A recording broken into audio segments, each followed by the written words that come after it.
Dis ook nie dat mense aangemoedig word om in Soweto te gaan woon, grond te gaan vat, daar nie.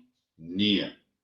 En daar's 'n klein dorpie Orania, waar 'n klomp enigsdenkende mense saam woon. En hulle het die reg daartoe in terme van ons grondwet en in terme van die kultuur, die taal wat gepraat word en die geloof wat hulle handhaaf. Tog is dit asof daar moet moeilikheid kom. Daar mag nie iets wees wat wit is nie. Daar mag nie 'n wit gemeenskap wees nie. Ons sien dat hulle Kleinfontein ook besoek het.